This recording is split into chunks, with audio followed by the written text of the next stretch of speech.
He has published more than 350 original and indexed journals, peer-reviewed articles, and written books and book chapters on various aspects of aging, frailty, and diabetes in older people.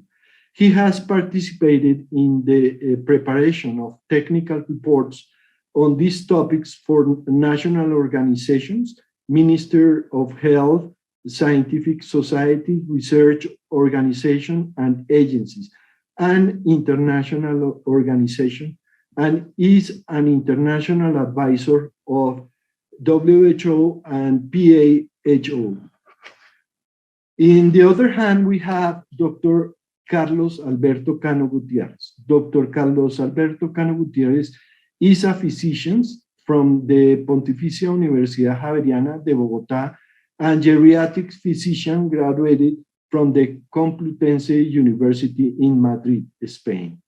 He is currently full professor and former director of the Institute of Aging of the Pontificia Universidad Javeriana, as well as head of the geriatric service at San Ignacio University Hospital in Bogotá, Colombia.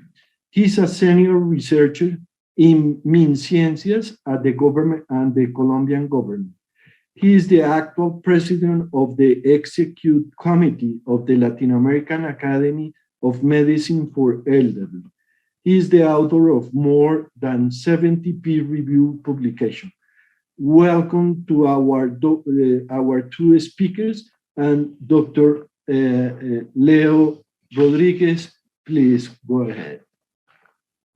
Good morning to everybody. It's for me a great pleasure to participate in this symposium about nutrition and nutritional care in older people.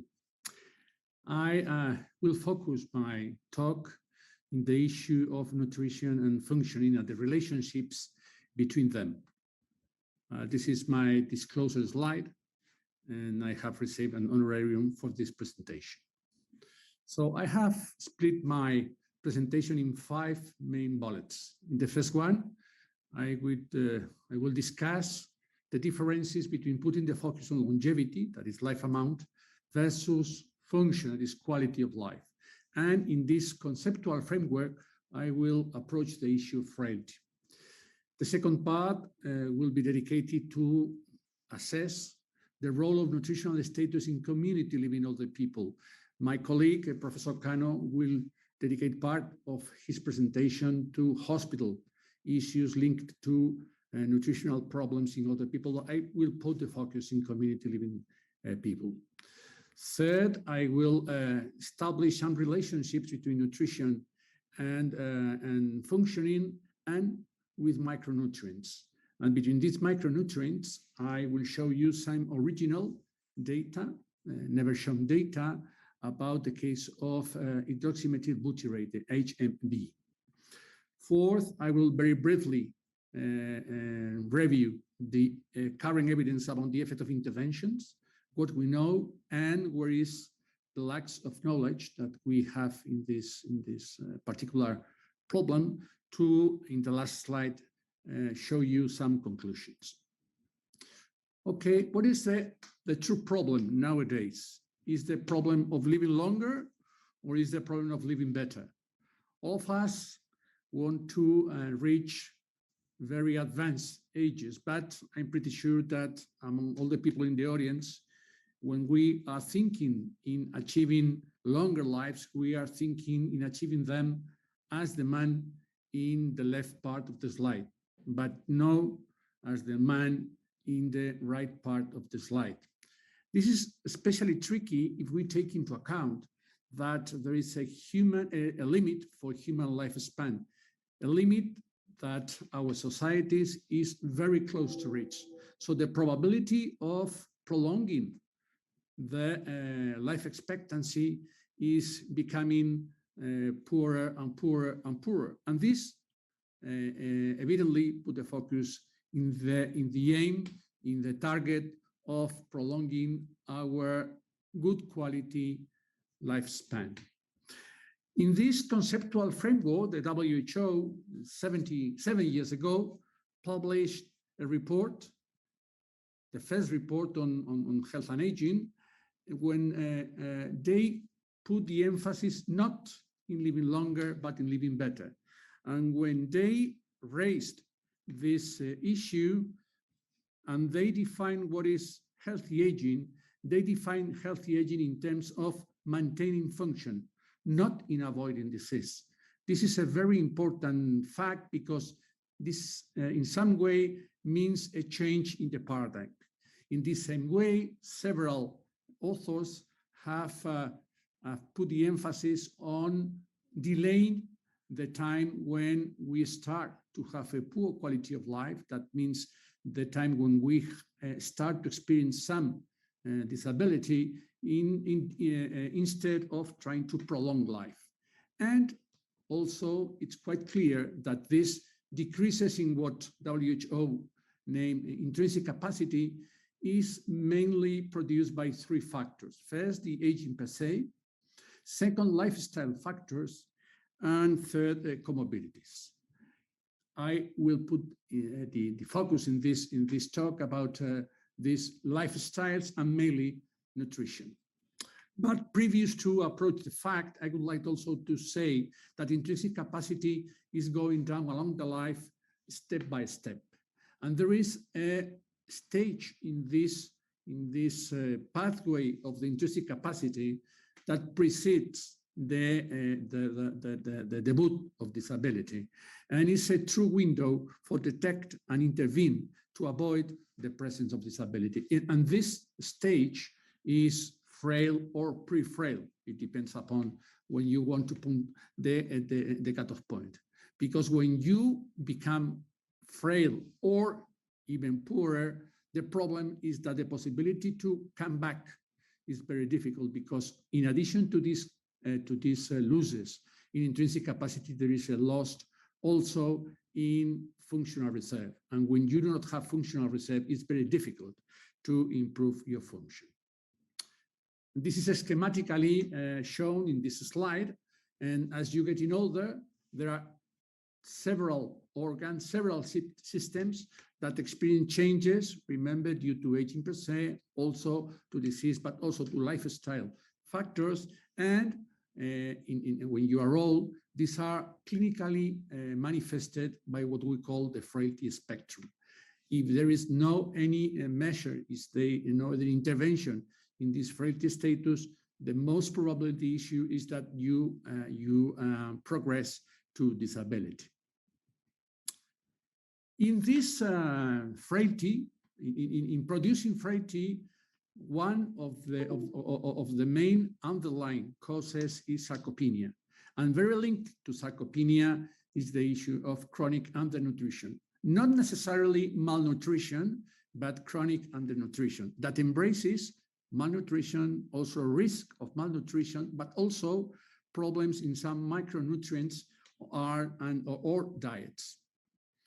In this slide, I would like to show you how the cycle of frailty is closely related to the presence of sarcopenia. That is by itself linked to muscle-related metabolic impairment that are going to produce dysfunction of the locomotor apparatus. And among the different causes of this sarcopenia leading to frailty is here, you can see that it's malnutrition. So I could, summarizing my talk up to now, I would like to highlight that malnutrition shows a low prevalence in the community, but with striking differences depending upon the diagnostic criteria. Please take in your minds that not only malnutrition, but also at risk of malnutrition that is more frequent in these same populations also increases with age. In addition, deficits of some nutrients have been also reported. And finally, the adherence to some potentially healthy patterns of diet, for example, I'm thinking in the Mediterranean diet, but also in Atlantic diet, or the diet that are very usual in several countries in Asia, is very low in populations supposed to be culturally prone. For instance, in Spain, the Toledo study of healthy aging, adherence to Mediterranean diet did not reach 16% of the population. And finally, evidence about cross-sectional relationship between malnutrition and disability is quite clear, but it's not so clear about its longitudinal association. At the same time, these problems in nutrition have clear impact on health, but also social services and its sustainability. This is the cause of malnutrition, but also for undernutrition and micronutrition deficiencies. You know that it's quite usual to put the emphasis, the focus in what is happening, what is occurring at the hospital. But it's very important to bear in mind that as the patient goes out of the hospital, in the community, there are these problems detected in the hospital can be maintained. And if it's not repaired, they tend to chronify and producing big problems in health status and also in health resources use. When you go to the literature, it's really shocking to see how very scarce studies has assessed the longitudinal relationships between nutritional status and frailty and other functional impairments.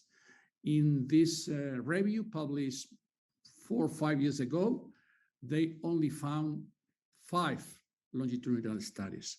Taking this in mind, we start a study trying to assess the role of malnutrition, but also to be at risk of malnutrition in the population of the Toledo study of healthy aging that was published last year. As you can see, we have around 200 people, minorities, and another 250 at risk of malnutrition. When we assess the link between this poor nutritional status and frailty, we clearly showed that there is a relationship between to be at risk of malnutrition at the incident frailty, no matter the way to assess. We use 2 tools, the frailty index, but also the frailty trait scale, that is a modification in some way of the Fried criteria. And independently, the tool we use, we demonstrated this relationship between nutrition and frailty incidence. There are more studies assessing the role of different micronutrients. And now we know that a Mediterranean diet protects the risk of frailty. It's also the case for alcohol intake following the Mediterranean pattern, that is a pattern of alcohol intake based in 2, no more than 3 glasses per day with meals usually, and mainly based in wine. Also fish and fruits intake, diet quality, very recently virgin olive oil, extra virgin olive oil if possible, resveratrol, and proteins, with the issue that if they come from animal proteins, they can protect in a short, medium term, but there is one study that showed an increased risk at long term, at 11 years, with an excess income of proteins. What about other micronutrient that has been very highlighted in many studies in the literature? It's the case for the HMB, the hydroxymethyl butyrate. We have assessed its role in samples from people in the Toledo study of healthy aging, developing several models of adjustment. And what we have seen in this sample, composed by 1,600 of people living in the community older than 65, is a cross-sectional association in men, both with the FTS12 and with the frailty index, among HMB plasma levels and prevalent frailty. The relationship is as higher is HMB lower is the frailty prevalence. This has been shown in men, but also in women. And it has been shown when we have assessed the outcome in a categorical way, frail, non-frail, or as a continuous score. You know that both frailty index at FTS 12 is able to provide the score. So independently of the way of assessing frailty, we have found a very clear relationships between HMB level and the presence of frailty. An inverse relationship, as I have told you earlier, as higher is HMB, lower is the probability of being frail. When we have assessed the prognostic value of HMB, we have also shown an association and in the same address. That means that as higher is HMB levels, lower is the risk for developing frailty. And this has been shown both in men and in women. What about direct health cost? We have shown in another study that malnutrition risk and malnutrition is associated cross-sectionally with an increase in the number of drugs taken and in hospitalization costs. And we have costs, and we have assessed this in a longitudinal way. We have shown that at risk of malnutrition and malnutrition is able to predict hospitalization costs and also the number of drugs taken in 3.5 years.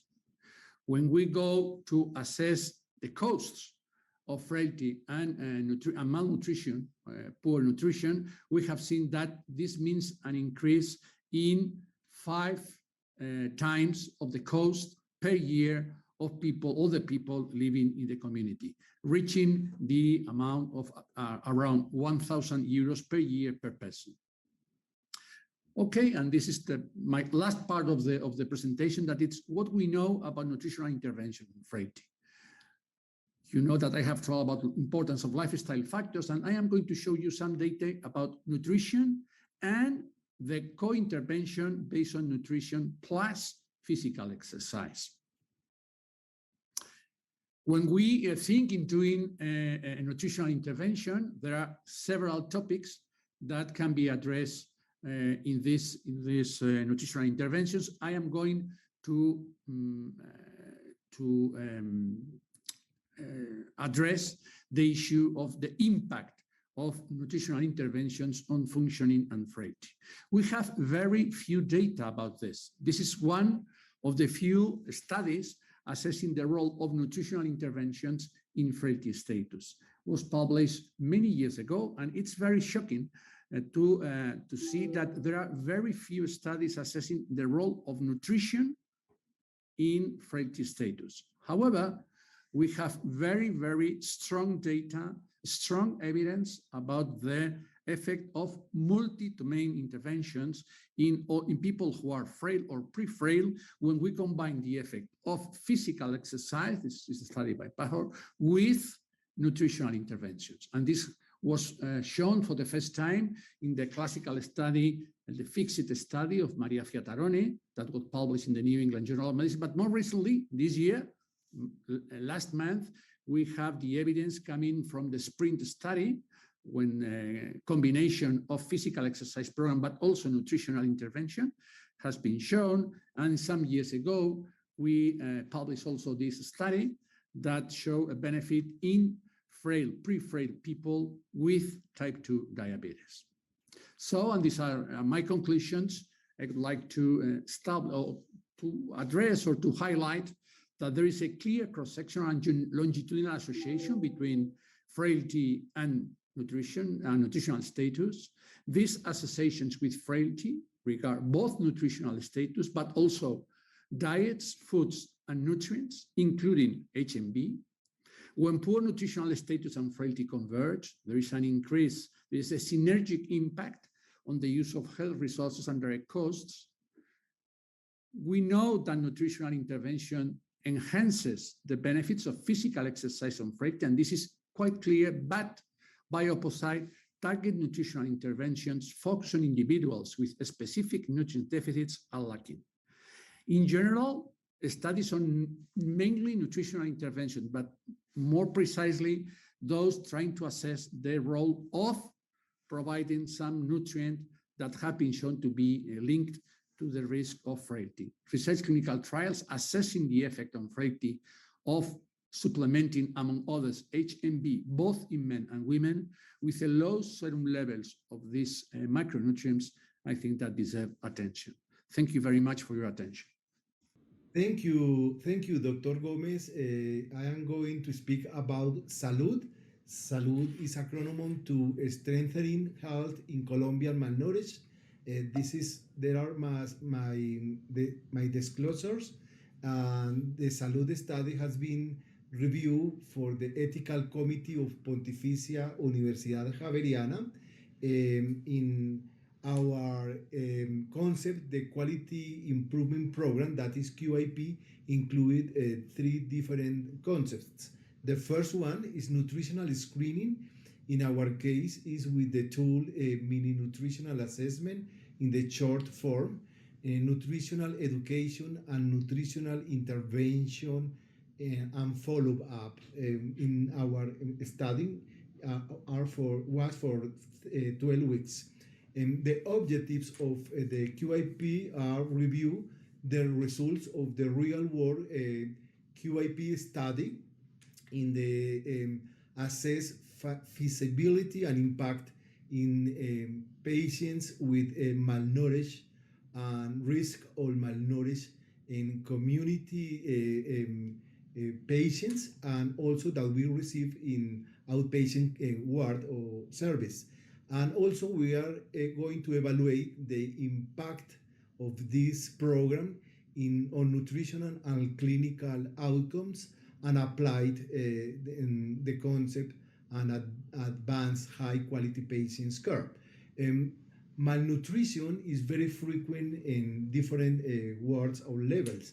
In this case, at the hospital is between 30 to 50. In Latin America is near to 40, but that dependent of the age of the person or the patients, and also the comorbidities that they have. And in our hospital, for example, risk of malnutrition is near to 80% in acute ward. The consequence of the cost are very clear.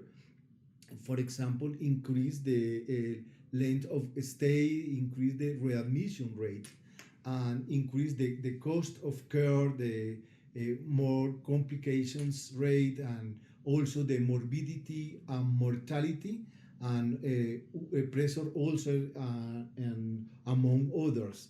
Is very frequent, is very important to know the cost, but we have many evidence related with this concept. Now, we have 6 principles to nutrition care and to design the process change. And for that, we need to transform the hospital environment and the guide of the clinical action. And we need to start to create institutional culture is the first step for that. And also we need education about the care plans and recognize with early diagnosis and the quickly diagnosis with the tools of the old patients, especially in the elderly people in our service in geriatrics medicine. And after that, we need an intervention and continue monitoring and follow up with the education plan is the principal concept for that. Now, for the understand the nutrition, we need 3 different steps. The first one is the screening, and for that we are using very short tools for that, but it's necessary to recognize that problem. After that, we need rapidly implement the nutrition intervention, because not is only the diagnosis, we need the intervention and treatment and include the nutrition in every discharge plan. For that, we can say the malnutrition is a vital thing now, and we have a lot of studies related with the intervention and health and economic outcomes in different levels at the hospital. For example, outpatients clinic and in nurses services include long-term care and nursing home and home health, and we have many evidence. For example, at the hospital, this is a clear evidence related with readmission in the Syrian study and length of stay and cost of care in the SULO study, and it's very clear to the results and the importance of in this topic related with the cost. But also we can have the same evidence in other level in outpatients with a pure nutritional, in this case in California, and they can reduce in this study near to $500 per patient and when they have malnourished. And now, after this, we have the lessons learning from US to Colombia. The lessons are different, but we can start with the screening is necessary for all patients for malnutrition and risk of malnutrition for what? For identify the person and to have a plan to intervention and treatment. The education in the program is very important in everybody, the health team and the physicians, patients, family, caregivers, etc. Sorry, and it's very important to have a structural program for education for these people. Also, it's very important to understand that not is only the screening, not is only the education. We need a different focus to understand the multidimensional nutrition intervention, and for that you need have not only the staff, the nutritionists, the physicians, the nursing. You need to have a comprehensive way to intervention and treat the malnourished in the all patients. In Colombia, we have a study with a clinical and economic outcomes associated with malnourished in this case of in Colombian hospitalized patients.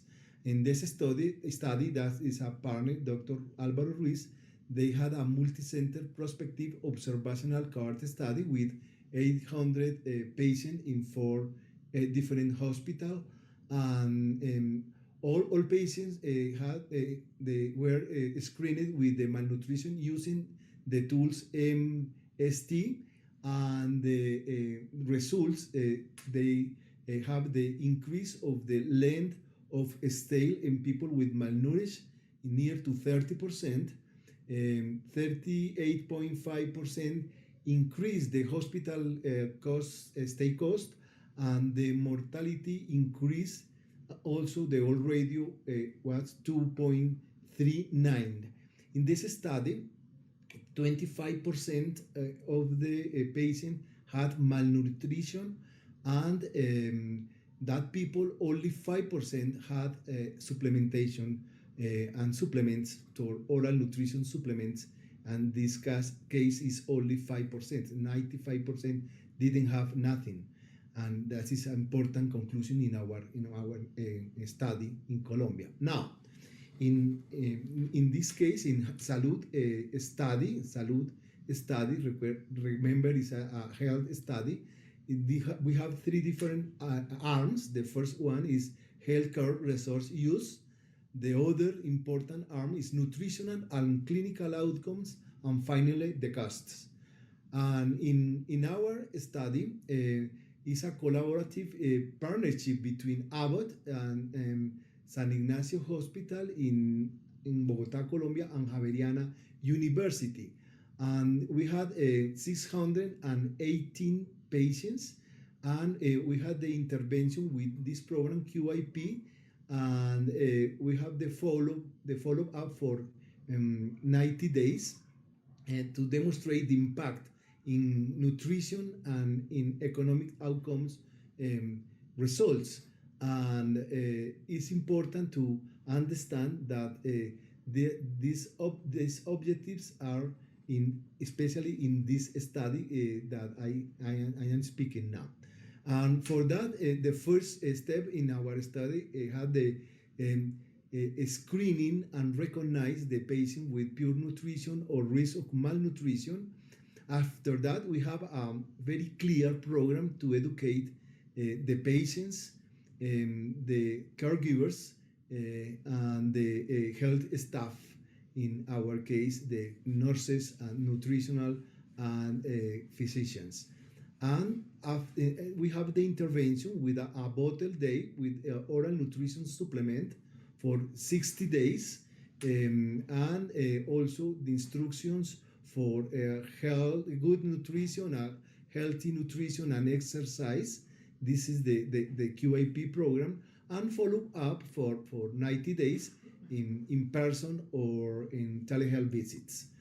The results in our study, we had 618 patients. The average of age were 74 years, and near to 70% was female, and the comorbidity that is frequent in the people that with the age is very associated with comorbidity. For example, 18.4% had diabetes, and cardiovascular and cardiopulmonary problems near to 30%, cancer 10%, and others.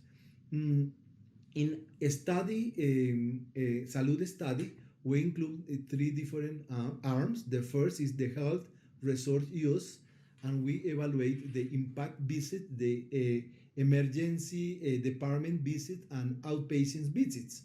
And in nutrition, strength, and vitality, we had different tools to learn muscle mass, and balance, gait speed, and leg strength, activities of daily living and instrumental activities of daily living, quality of life with the Eurocool tool, and mental health with mini-mental and state test, and Jesabat scale for depression.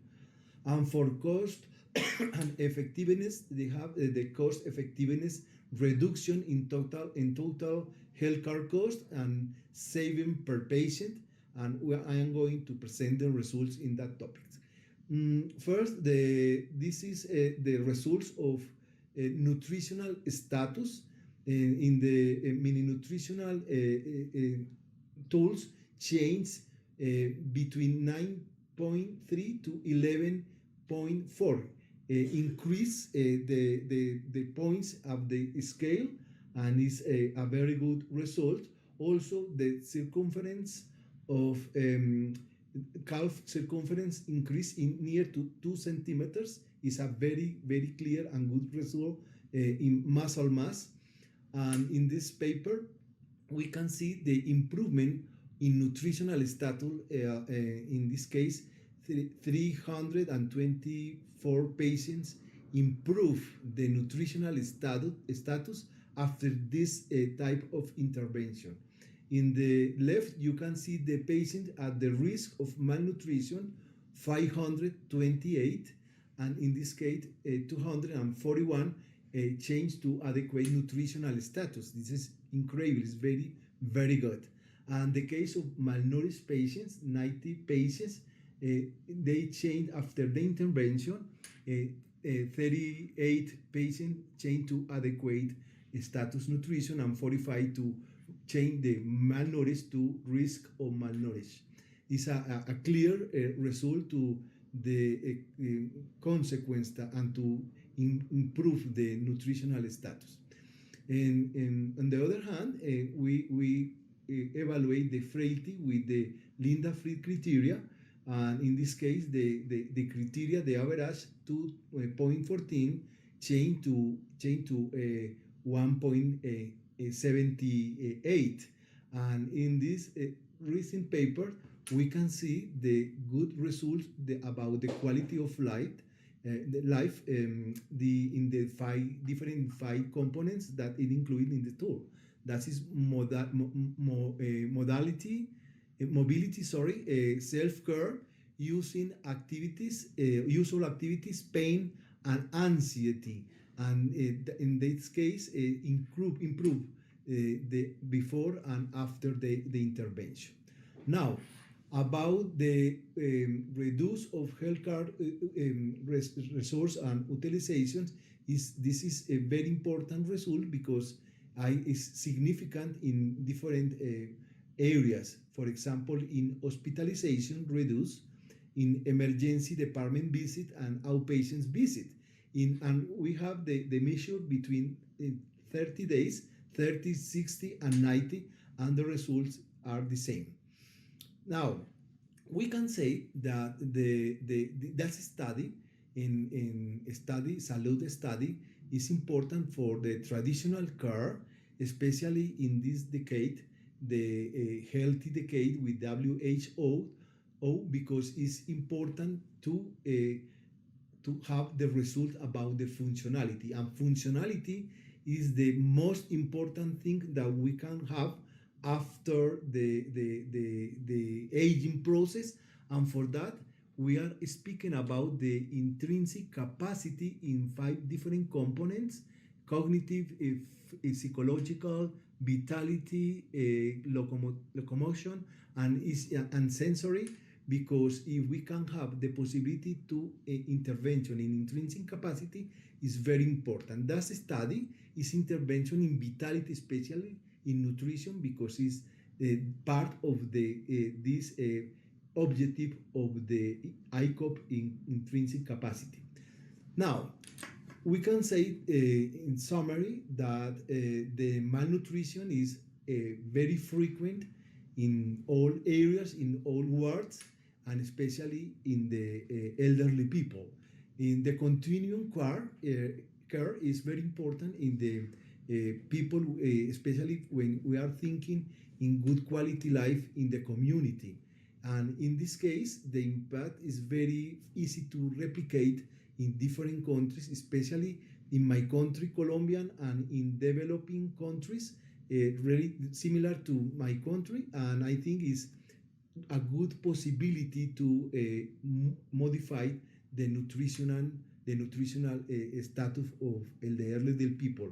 And the measure in between research in economic and health outcomes is a good idea, and is a new technology to implement this, in this case, the QIP, that includes the screening of nutritional, educational, and follow-up after the intervention to know the increase the health status and the other things related with the clinical outcomes and economic outcomes.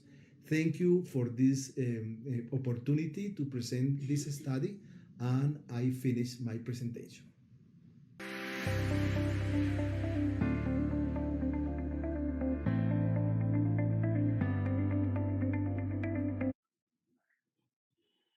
Thank you, Dr. Rodriguez and Dr. Cano. This is incredible. 2 different researchers in 2 different parts of the world and getting some really and relevant information. And for Dr. Rodriguez, I would like to know if one person is diagnosed as frail, and is how can the physician characterize this frailty to be able to change by nutrition. And you said nutrition and frailty are only a few studies. And why is that?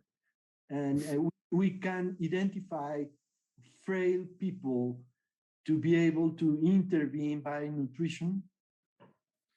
Thanks, Gabriel, for this nice question.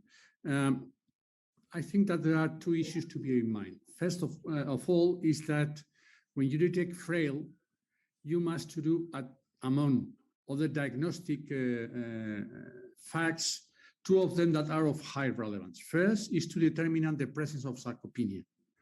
We have recently published that people who are frail plus sarcopenic, they have a risk different than those who do not have sarcopenia. So sarcopenic frailty is different from the non-sarcopenic frailty. So it's very important to assess frailty. This is the first issue. And the second is to make a nutritional assessment as fine as you can, because I have shown you that both malnutrition, but also at risk of malnutrition, are risk factors for developing frailty, and probably those who are frail and have some of these characteristics, the evolution is going to be poorer. And second is to assess diet. And third, it could be very interesting to assess some nutrients. Lastly, about what to do from an interventional point of view, of course, in those who are malnourished or at risk of malnutrition, I think that a nutritional intervention is mandatory. And this has been recently shown in the SPRINT study that has been published last month in BMG. Thank you, Dr. Rodriguez. Dr. Cano, you talk about improvement in quality of life, cognition, and even in depression symptoms. How is that? How is nutrition affecting that? Could you explain a little bit more about this? Yes, in our study, we have different tools to know about that topics. This is a very big study with 618 patients, and we was using different approaches to understand that concept. For example, we was using the original concept of ICOP. I was talking about at the final in 5 different areas. The first one for the intrinsic capacity is the cognition. In our study include a mini mental state examination and geriatrics depression scale, and we have a very significant change in our patient before and after the intervention. But also we include other concepts in the relating with intrinsic capacity. That is vitality.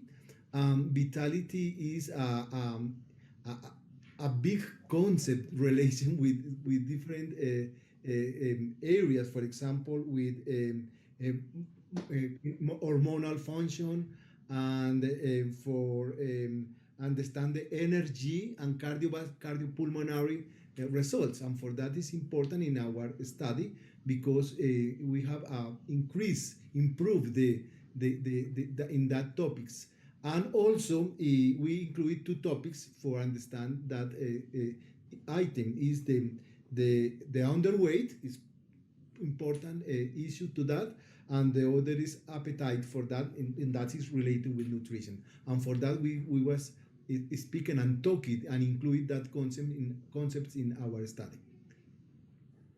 Okay, in the same line, Dr. Rodriguez, I really believe that in other dimension of the intrinsic capacity, the World Health Organization has developed a definition about that. But in vitality, it seems more work. What would be your suggestion for defining vitality in Yes. capacity? I have the privilege to be a member of the Clinical Consortium on Healthy Aging. That it's the group in WHO that has been working in the operationalization of the concept of intrinsic capacity, and mainly led by Yuko Sumi, but also Professor Matteo Cesari. We achieved an agreement about these 5-6 domains. And the one who took more time to trying to find something to operationalize them was vitality. And in fact, we are still thinking about that. Now we have put the focus on nutrition. In fact, the way of assessing this domain vitality is using the MNA. But I do feel that probably we need to refine, because vitality is nutrition, but it's not only nutrition. Probably we should designs and other tools to assess vitality. The problem is that to assess this in clinical setting and mainly in primary care setting, that is the main focus of this big strategy of ICOP, is not easy. So as you say, this is one of the most tricky challenges for defining the domains of ICOP tools. And you talk about the H&B. Let's talk about this molecule. And many people is saying that you need physical activity. And I can understand very well that if you receive nutrition every day and you have physical activity, you improve your nutritional status. But in this molecule, and many of our patients don't move enough, and the physical activity is very restricted. The H&B is useful in that kind of patients? It's one of our lack of knowledge. I suppose that yes, but you know that when you are working with older people in geriatrics, targeting is very, very, very important. So if you go to the literature, the H-HSP has been given with no previous assessment of H&B status. So probably we are giving H&B to people who have good levels of H&B. I think I do feel that now is the time to run probably a research clinical trial providing or giving H&B in those who are deficitaries for H&B, because otherwise we are giving to people something that they are not lacking. So they are not going to experience any benefits, and the benefit is going to be diluted. So I think that now we know that at risk, around 20% of all the people and 60% of those who are frail are deficient in H&B. Probably now is the time to make a proper research clinical trial, putting the emphasis in those who have a deficit of H&B. And I'm pretty sure that in this, without physical exercise, probably physical exercise is going to potentiate the benefits. We are going to find benefits of giving H&B to those who are lacking it. Okay, thank you. This is clear. Dr. Cano, you have a group of geriatricians and you attend a huge population in Colombia. And what was your experience with introducing the nutritional intervention in this patient? And I ask because many people don't let to put other intervention because the cost. And what was your experience in Salud study and the cost devoted to that? Yes, Gabriel, I think for geriatrician it's very easy to understand nutrition because always in geriatrics assessment we include nutritional assessment. And that is the original, and Dr. Rodriguez remembered many years ago that we were speaking about geriatrics assessment and nutrition. And for geriatrics, it's very easy. I think the best result for that study is in the other physician in our hospital, because they never include for the screening in when they are starting the assessment or the evaluation of the patient, what that's in outpatients or in emergency or in other wards. And for that, I think the first conclusion is that for this study is that the QIP is too easy program to implement in our system, in our hospital. It's easy, it's cheap, and the result in economics is very clear. The evidence is in our study, but we have a lot of evidence in different levels and wards. And in summary, I can say the QIP program with modification, but near to that, is easy to implement in our country, in all countries, but especially in developing countries, because it's a good arm to improve the nutrition status in our patients. Thank you so much to both of you. It was so clear and so coherent, the two populations affected by an intervention that improve the life and the quality of life. Thank you. Thank you for your coordination.